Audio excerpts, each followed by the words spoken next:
Good afternoon. It's Wednesday, the 13th of April 2016, just after 1 o'clock. Welcome to UK Column News. I'm your host, Brian Gerrish. With me in the studio, Mike Robinson. We will be joined by live video Skype link by Alex Thompson from Eastern Approaches. He'll be updating us on matters European and, of course, with special reference to what's going on with European matters in Holland. The weather's a bit grey and chilly, Mike. Apparently it's sunny in Rhondda, though. It's sunny in Rhondda. It's also sunny on Slapton Sands in Devon. Norfolk is looking pretty good. Not too good for us, and we understand it's a bit grey and chilly in Holland, so all those little flower bulbs having trouble poking through the surface. Where do we start? Well, we better start on the end of justice in UK. We've been reporting over the last couple of days on the case of Guy Taylor. Extraordinary scenes in Aberystwyth Court where literally Guy Taylor was fitted up with a charge of contempt of court. He was sentenced to 7 days in Swansea prison, but we understand he's going to be released tomorrow. What took place, we'll just remind people because this is so important. He was originally accused of a minor public order offence, supposedly took place in Welshpool from months before, but no proper court papers were served. He attended Aberystwyth Court with his wife, finds there's a case running, is asked if he pleaded not guilty, and he said no, there is no case to answer, at which the clerk of the court became what people described as demented, and the clerk accused Guy of contempt of court, called the police. Guy's taken to cells. The magistrates are changed from the morning session to the afternoon, and then they hold a trial without Guy Taylor being present, where he's found guilty of the minor public order offence and fined. And I'll say at this point that one of our viewers has said, well, of course, this is possible now because of a change in the law. We'll bring that to your attention in due course, but you can now simply be found guilty without ever appearing in a court. That should reassure everyone as to where David Cameron's Conservative Britain is going. But it gets worse because later in the day, Guy's brought back to court for a contempt charge. A court official was brought to the witness stand who, according to the public present, said things that were simply not true. They said it was perjury. However, it was enough for Guy to be given 7 days, and he was put in Swansea prison, presumably being released tomorrow, having served half of his sentence. So there we are. This is justice in Britain. It's nearly a complete breakdown, but happily members of the public followed through on who the clerk of the court was. Some of the people who took a look at this man discovered that his Facebook and his web personality were linked in with some particularly strange websites. Some of them of a questionable sexual nature, and I understand that complaints have now been made through to the court service. So we wait to see what comes of that, and of course we look forward to Guy Taylor telling us in person what's actually happened to him. But he seemed to take his Facebook page down yesterday. Yes, the clerk was obviously getting a little bit nervous that people were taking a look at him and his close links with the police, so clearly his position in the court was unbiased, but the Facebook page was taken down, we think, early yesterday afternoon. Sticking with legal stuff and law stuff, Alex, you wanted us to present the proposal on the provision of court and tribunal services in Wales, and you wanted us to highlight this section. Caernarfon Criminal Justice Centre will become a large, modern, multi-jurisdictional court building. The number of courtrooms, 4 more, will be constructed to accommodate the relocation of Caernarfon Civil and Family Court, and available capacity will make the Justice Centre a suitable venue for work moved from other courts. So what's going on here? Well, Mike, it seems that Wales is something of a test bed for the inversion and subversion of common law, and that I have a number of theories as to why that is. Largely, the Welsh are very aware that they had common law even before the English did, and gave it to England and Wales, really. and also that Wales is a smaller jurisdiction. You couldn't say more placid. David Scott also often says that Scotland's a test bed because its people are placid until the last moment. But you couldn't say that of Wales. The further you get away from the English border, the more anti-establishment and fight for your rights people have got. And that's probably why the West Wales courts have been closed by this chap. The author of this document, I don't quite remember his name, I only found this yesterday, but it's an Italian name. And he's also been outed by Common Purpose Exposed as a Common Purpose graduate. But anyway. Well, indeed, there we have him. This is his record on cpexposed.com. And he took a matrix course in 2002. There we are, Luigi Strinati. And in this document, which is part of a UK-wide and certainly England and Wales-wide consultation on how many magistrates' courts can we close and how many civil courts and crown courts, what Strinati is saying in this document is he has this rubric which you put on screen and read out there, and that is repeated twice more in the document, so 3 times in all. For all the West Wales courts that are being closed, certainly the North West Wales, the question is, what will the public do? Because there's a duty upon Strinati to prove that he's not disadvantaging the public. And all he does is plonk in this silly rubric about, yes, well, you can get to Aberystwyth or Carnarvon or some other court that's being preserved by train. Yeah, although the service is not very frequent, he says. And then, insert name of closed court here, it's not far away, Dolgellau, and then the 2 Anglesey courts, Llangefni and even Holyhead, which is a good long way from Carnarvon. So it really is flying in the face of what he's claiming in the document. It is impairing access to justice, and it's concentrating justice in these regional centres, which, as you've read out there, he's calling rather worryingly multi-jurisdictional. And I'm getting several indications that, Guy Taylor's perhaps the sharp end of this, but that Wales is being used to test out a model in which common law is blurred out of existence by being called one of the several elements we have in this building. Yes, and you wanted to highlight this House of Lords document. Yes, I watched this at the time, and I've only realised recently that there are transcripts of committee sessions, although they're hard to find on the Hansard site, the parliament.uk site. But here we have Lloyd Neuberger of Abbotsbury, whom Brian and I have covered in the past, and his smiling, hapless deputy, a woman whose name eludes me. And they're giving evidence last summer to the Lords Committee responsible about the Supreme Court. Do you want to read this out, or do you want me to read this out? No, okay. You go ahead and read that out then. Okay, so Lord Morgan says, can I just ask one question? It arose in passing about the Legal Wales Conference that you mentioned. This might be an area where the Supreme Court would have to extend its interest or its remit. Part of the point there is that I know that 1 or 2 people who were in this Legal Wales Conference, and they were very concerned that there should be a thing called Welsh law, which perhaps might need a Welsh judge on the Supreme Court. I was wondering quite what Welsh law would consist of. I speak Welsh, and I can acknowledge that legislation dealing with the Welsh language might need a different approach, but the jurisprudence would remain the same even if the language changed. Could you foresee an area in which something called Welsh law had a legal conceptual strength of its own? And that was followed up by Lord Neuberger saying, in Scotland they do not have the common law. They have a different... Oh, sorry. Let me just... they do not have a common law. They have a different legal substratum, and then they have statutes, many of which are the same as ours, but many of which are not. They have always had their own courts and their own law. Northern Ireland has the common law and is quite like us, but it has its own traditions.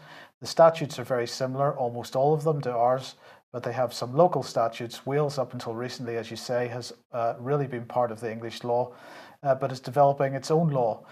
For instance, there are some interesting developments in housing law.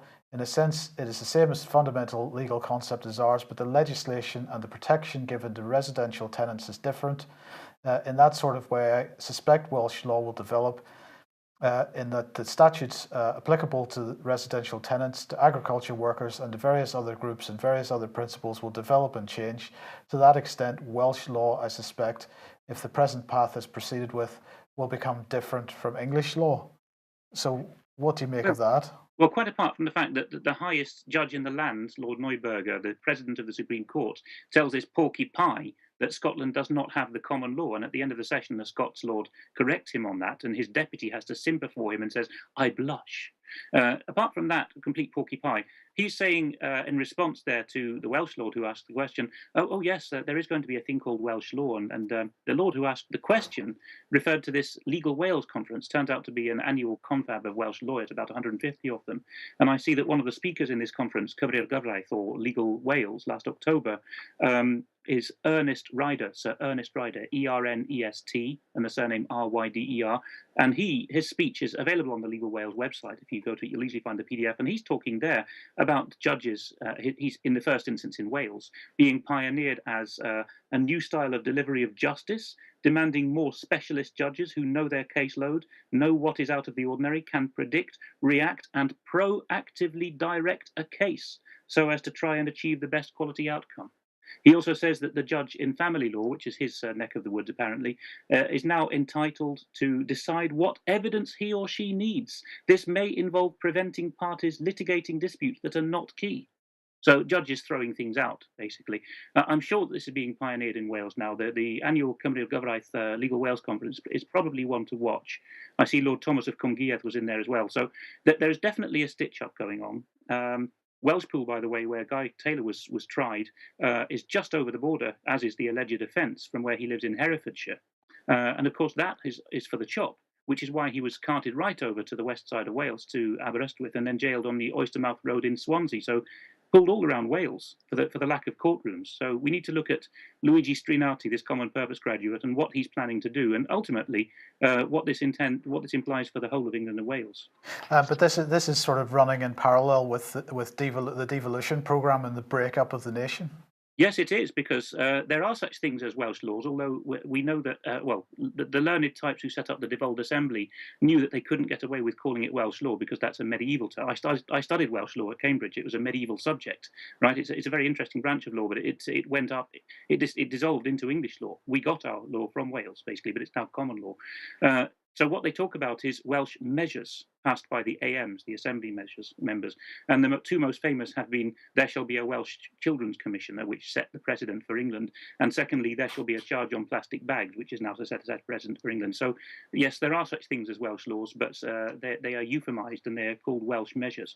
But there is definitely a drive, and that Welsh lord in the evidence last summer, in that session, made it very clear, perhaps he put his foot in it. He said that these people at the Legal Wales Conference, that is probably the 150 top lawyers in Wales, are desperate for there to be a separate Welsh jurisdiction.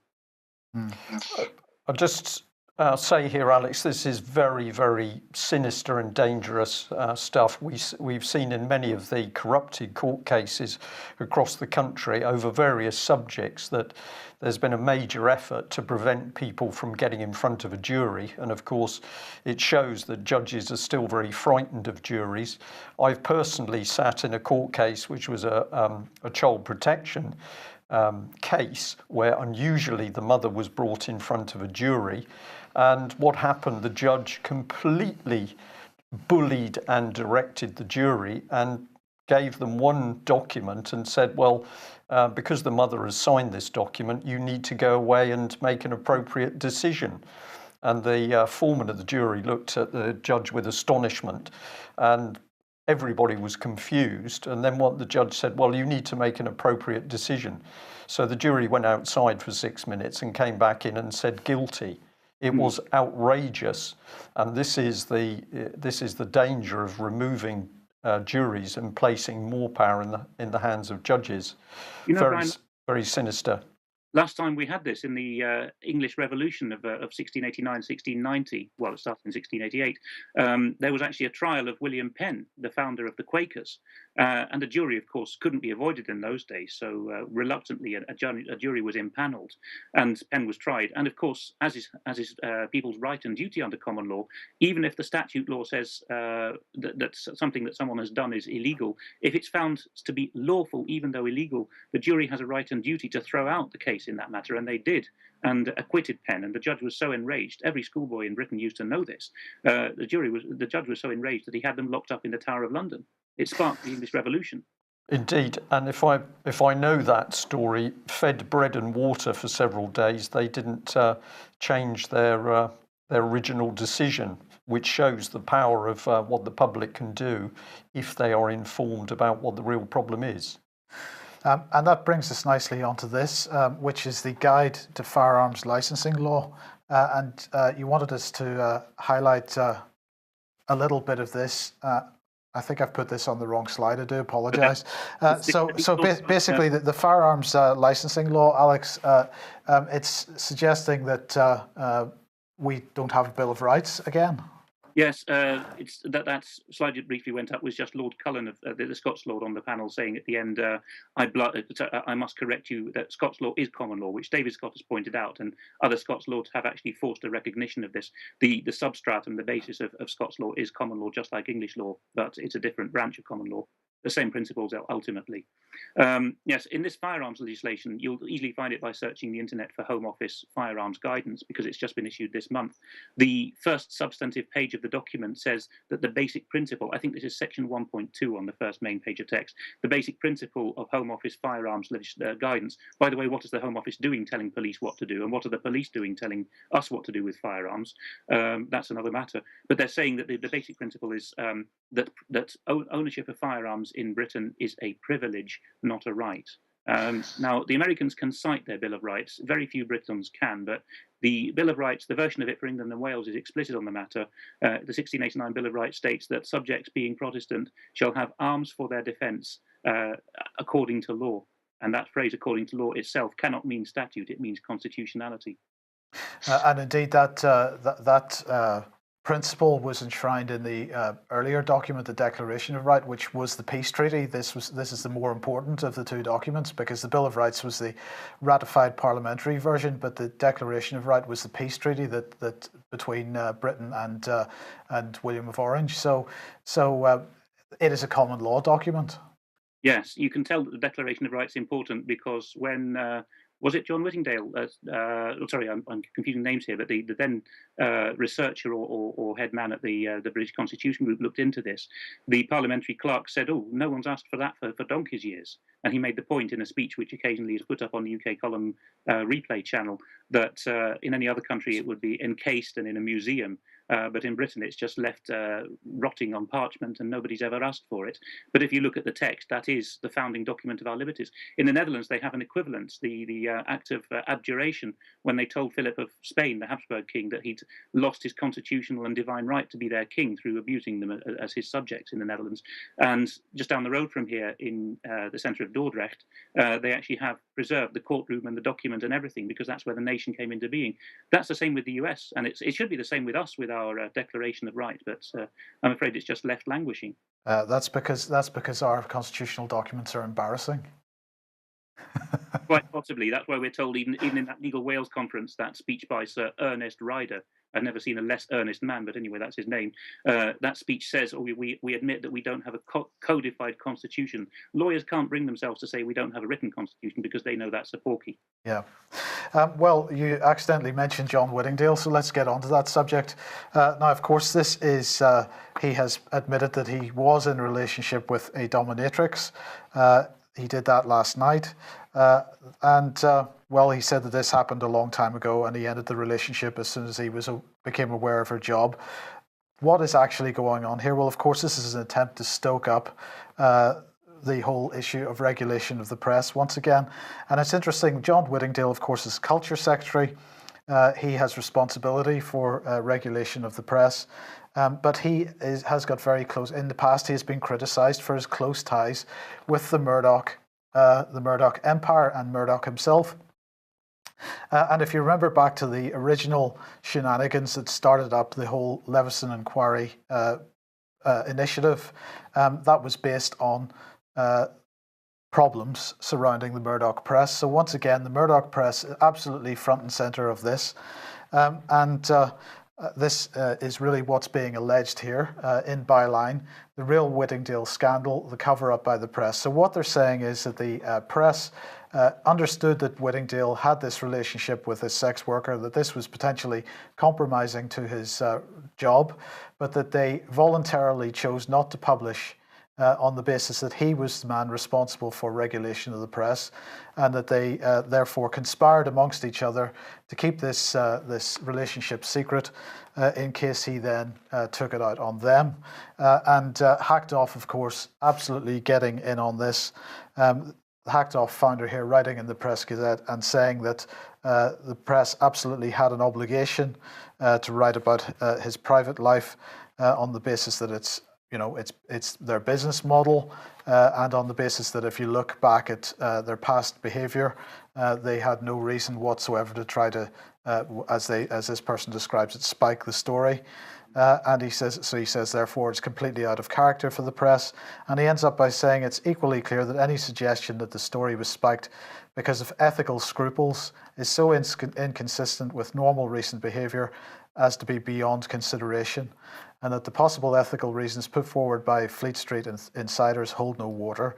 You only have to look at the desperate thirst of at least two of the same newspaper groups in the past days to report the details of a married celebrity's 3-in-a-bed activities to see the normal instincts of such editors at work. So the allegation is that the press continuing their dirty activities to try to cover up a story on the basis that Whittingdale may have had some impact on their future regulation.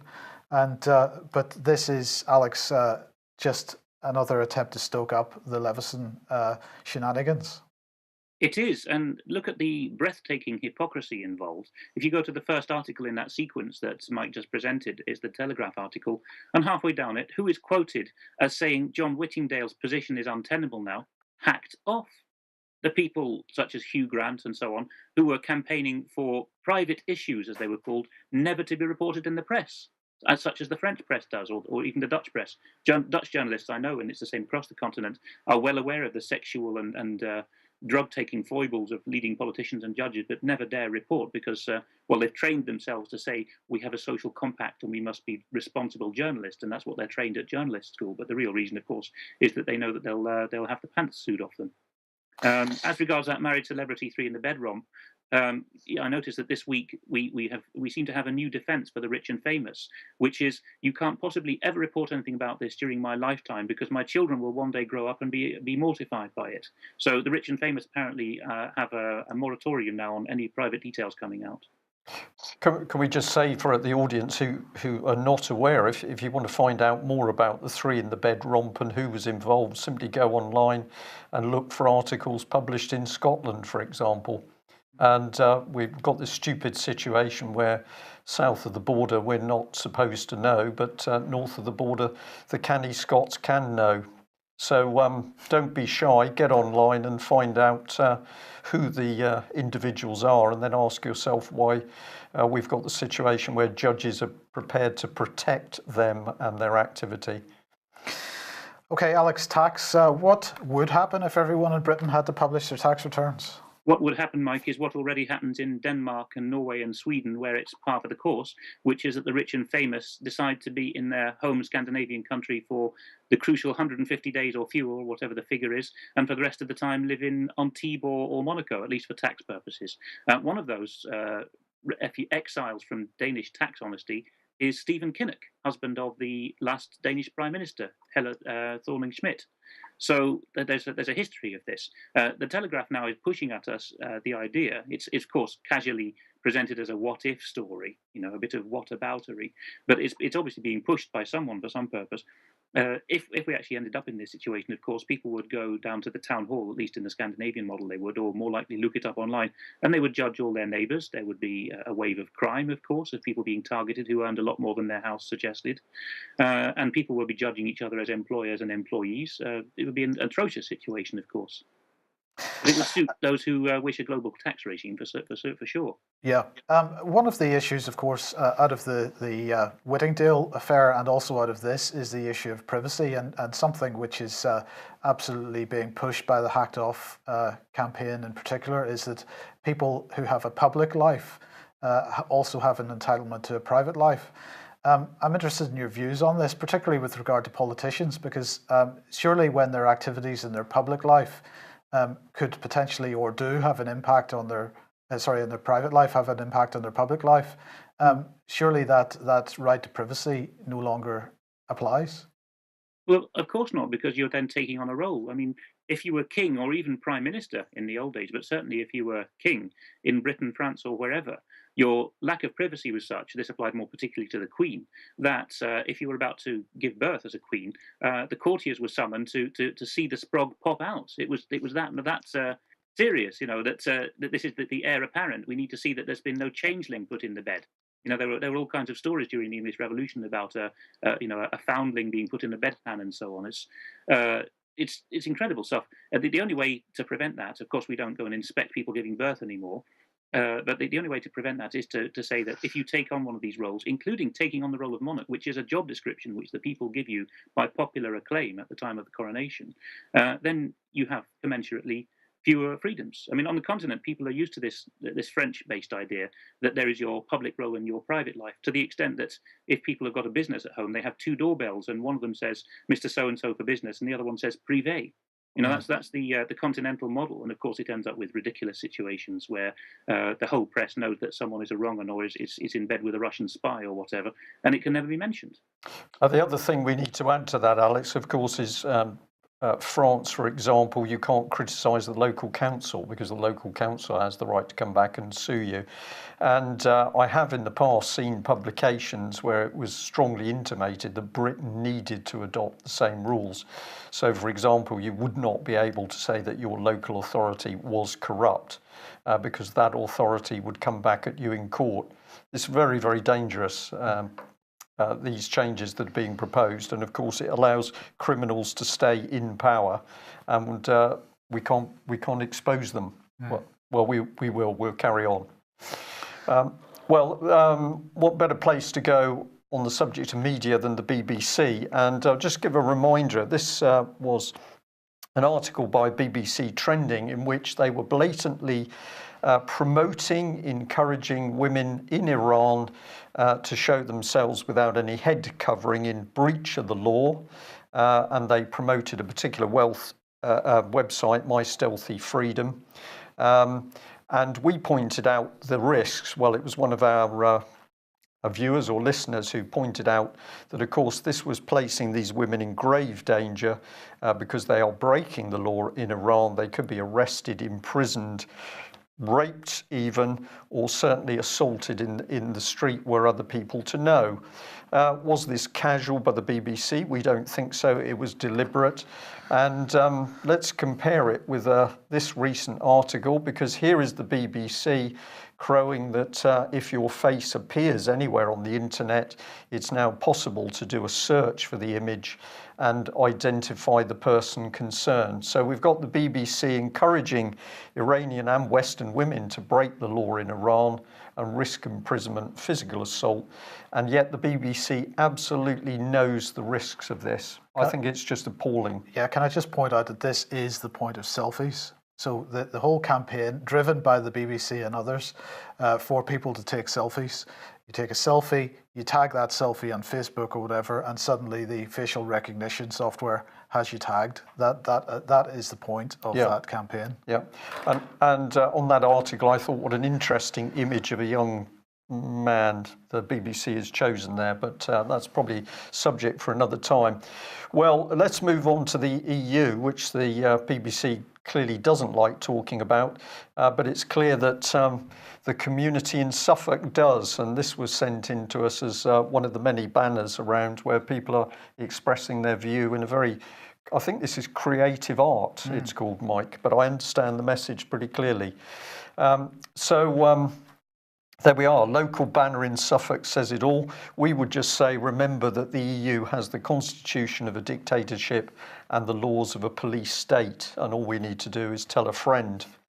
Life's not going so well for David Cameron, because this is his local paper, the Witney Gazette, and they've got David giving his horrific pro-European brochure, which £9.3 million of our money's been used to in the publishing and distribution of that, but underneath highly critical letters, we pay for tax dodgers, we've been misled over the NHS, and somebody saying, never mind David Cameron's propaganda material, There's free online literature for a Brexit. So interesting to see that the public is clearly having their say against Cameron. And I wonder whether the fact that the public haven't been silenced, nor's the press, is another reason for the resurgence of the Leveson campaign.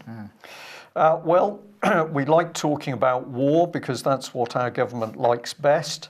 And I just thought we'd give you these statistics which were sent through to me this morning. Remember, of course, that David Cameron's government would have us believe that Russia is the threat to the European Union and world peace. But here's some statistics on defence expenditure. America is clearly top of the league, spending $596 billion per year. China, they're second with a mere $215 billion. Saudi Arabia has been rearming quite significantly over the last few years, so she's moved into third place with a mere $87 billion.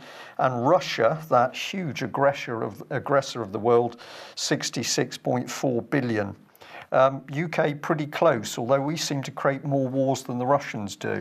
Yes. Is that better equipment or better politicians, Mike? No, we've just got our lapdogs there in the USA spending all the money to do our dirty work for us. Yeah. So pretty easy to see that Russia is clearly spending money on world domination, whereas the Americans, with 700 bases overseas, are what are they doing? Tsunami relief, I think. Yes, or something. Well, speaking of Russia, let's just move on to South Ossetia and Georgia.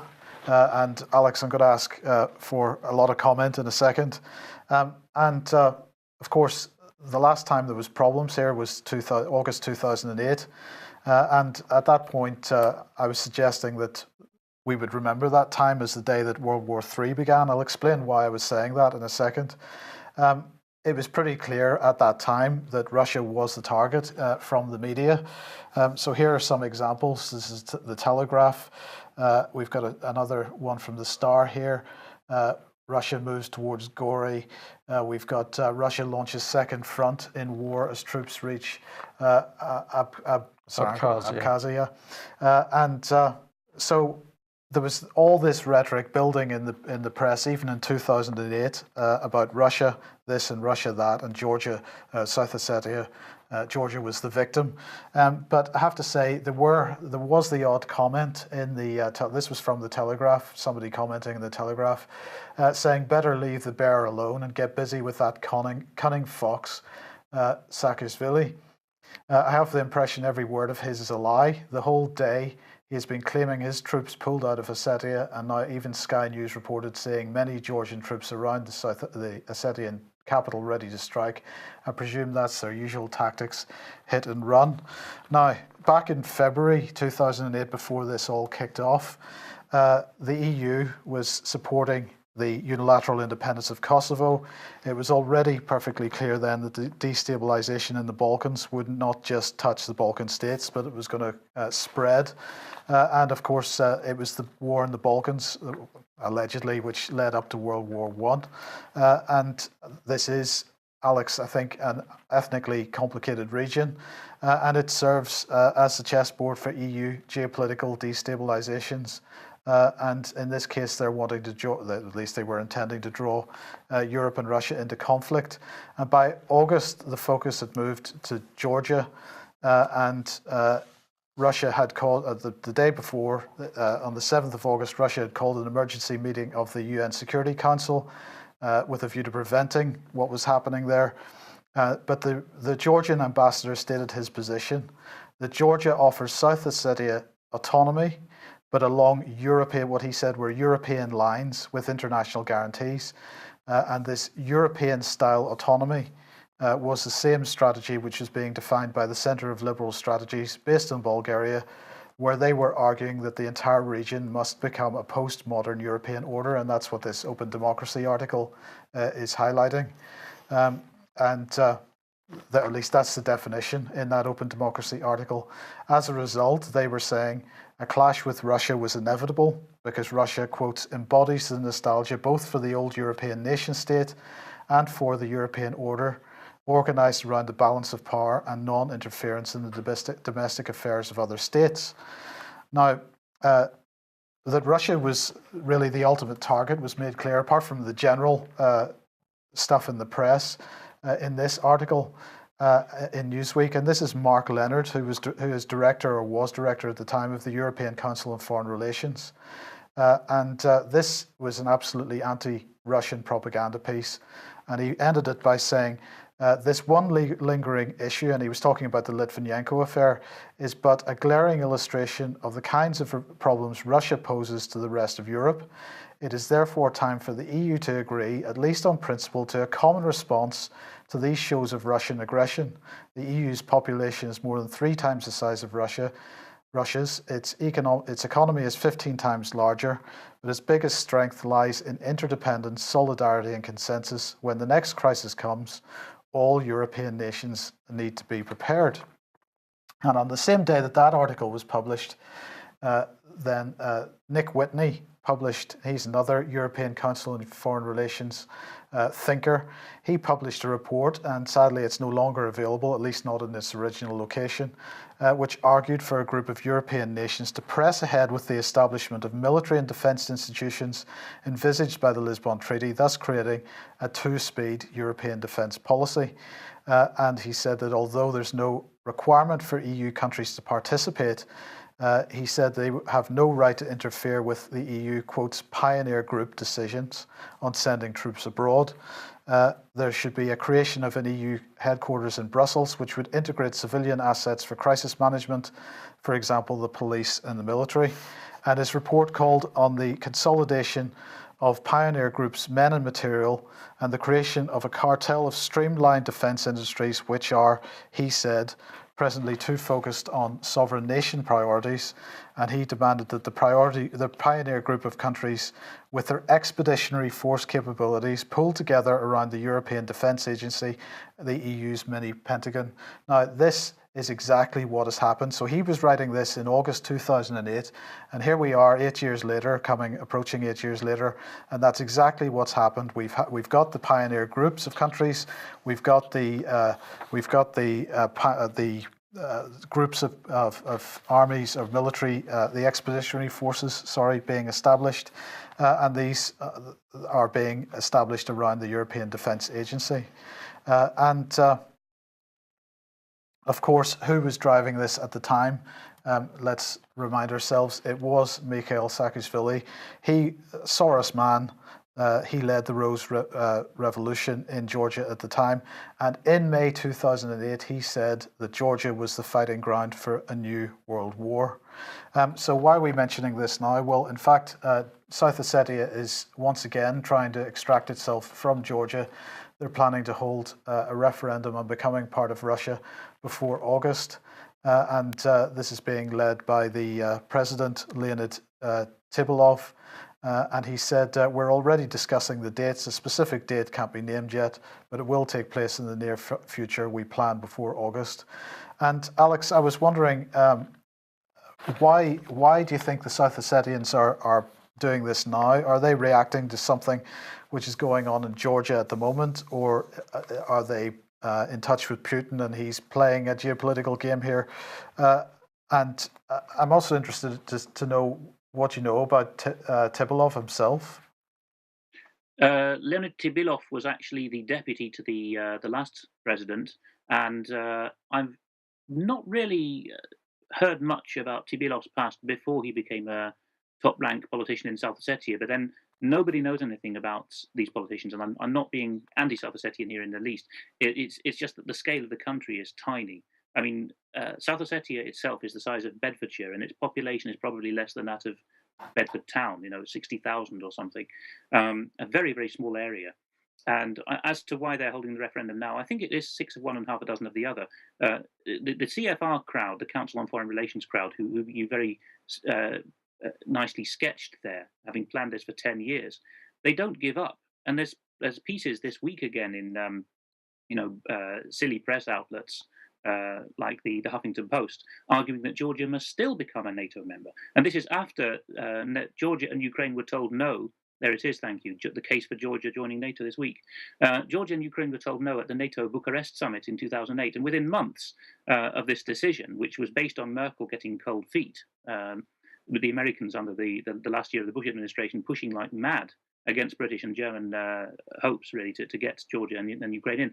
Within months of that happening, this war was launched by a man whom we're about to talk about. But you see that this is the whole situation. Georgia is small fry. South Ossetia is absolutely titchy. They can't survive economically on their own. It's a very restricted area. There are also ethnic South Ossetians or ethnic Ossetians within Georgia proper. They've never caused problems there. There was a pogrom against the Ossetians 100 years ago when communism came to the Caucasus. So it is a complicated part of the world, really. But you can't blame everything on the FSB, the Russian security services, pinning it, because the South Ossetians said from the outset, if we can't live in peace in Georgia now it's gone independent, we will have to be subsumed into Russia. And that's not just directly into Russia, you see. There is a much larger and more economically advanced republic with which South Ossetia is contiguous, and that's the Russian North Caucasus Republic of North Ossetia. And they are literally cousins. I mean, many people have cousins living on the other side of the border, on the other part of Ossetia. So it makes perfect sense for that to be a unity. And if North Ossetia is within Russia, then the whole lot better well join the Russian Federation. So this is one of these artificial borders which splits up populations?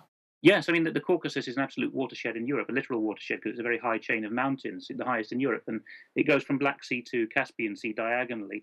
And the Ossetians are the only people who live on both sides of that mountain chain. So since antiquity, and the earliest Greek geographers are describing this as one of the most important borders in the world, really. But if there's a people living on both sides, you have to disregard that. National self-determination is supposed to be what the West is all about, isn't it? And if the Ossetians as a people on both sides of the border say, well, never mind that one side is supposed to be Russia and the other side is Asia, or that one side's Asia and the other side Europe, we're a single people. You have to respect that in the modern age, don't you? You would think so. Now, you mentioned, of course, Saakashvili was the president at the time, but David Kezarashvili, he was a defense minister who came out of nowhere a year or two before the war started, and all of us former Soviet Union watchers were saying, well, as we often do with these characters, but especially with him, who's this guy? Where's his backing? The next thing we saw was that he was getting munitions in from Israel, Elbit services and so on, and one of these drones was shot down over Abkhazia. Very, very questionable stuff. And Kezarashvili was the man who actually, under Saakashvili's orders, launched that bombardment on the night of 7th to 8th of August, under cover of the Olympic Games in Peking, by the way. And then the next day lied through his teeth, along with his other ministers, about his troops not being anywhere near Tskhinvali, the capital of South Ossetia, when the world's news was there showing, not just Russian but Western cameras showing the encirclement of the city, a very small city, by these Georgian MOD troops. What do we know about this Kezarashvili now? Well, the Panama Papers leak, it may have been subjective and selective in its aims, but it has brought out a lot of material. And one of these is that this is a rehash in Democracy and Freedom Watch of an original piece in French in a Geneva newspaper. Shows that after he had to resign in disgrace, well, he avoided the fate of the Interior Minister Merabishvili, who's in prison now for several years under the new regime in Georgia.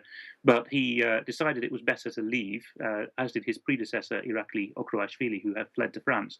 And now we see that a year or two after the war and his demotion from the government, he started a rather questionable firm using the same offshore rules, as we've been talking about with reference to Cameron. And in fact, the piece goes on to talk about some very questionable deals, and he may yet find himself arrested as a result of this. Okay, let's move on. We don't have a huge amount of time, so Dutch referendum. Yes, on screen at the moment, by the way, is the French original about Kezarashvili. Oh, right, sorry, right, okay. Right. Let's move on then.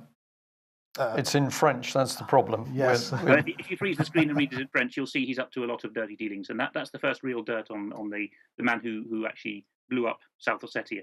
Now, here we are. This is the one of the Dutch Christian newspapers, Reformatorisch Dagblad, doing its commentary on the EU referendum. Well, it wasn't officially an EU referendum. It was a referendum on whether the Netherlands should ratify the association agreement between the EU and Ukraine. We did get the 30% turnout threshold to make it a valid referendum. It's not binding on the government. It's a new law that's brought in these referenda, but the government certainly has to take note of it. And a very large majority of those who did vote, a very large majority within that 30%, said no. And they were quite explicit about their reasons. They said, well, the EU is just expanding undercover. The Dutch well know that the EU has said officially it won't expand before 2020, but they know what the game is. And the comment in its opinion piece is it's time for a radical debate about the future of Europe. And this is just one nation, the Netherlands, on the continent, which has realised this now. There's several more. And the first paragraph of that opinion piece says that after the British have had their referendum, the Czechs, the Hungarians and the Danes are going to want to say, as well as the Dutch. And this article in The Guardian saying more or less the same thing, yeah?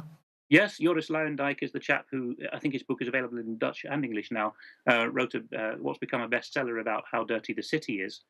So he was an undercover journalist in a bank for a while.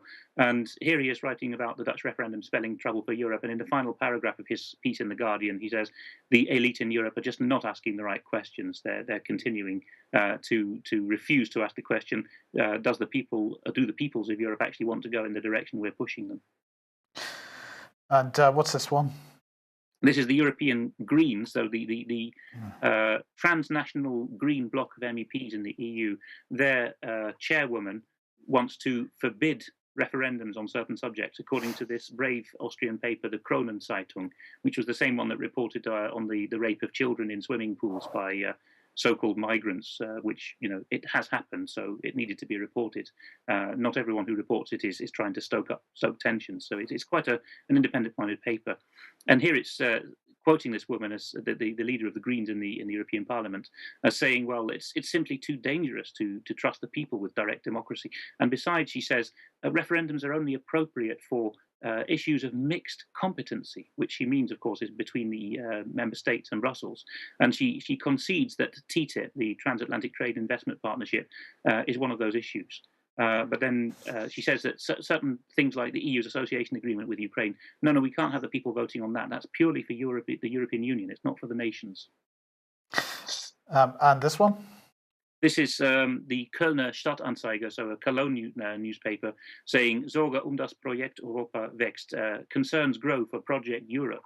And there's a paragraph in here which has been picked up on by Breitbart paper and reported in English, in which it's quoting anonymous sources as saying that the reaction in Brussels to the Dutch referendum no with the association agreement with Ukraine has been that they've been disappointed and shocked and regretted.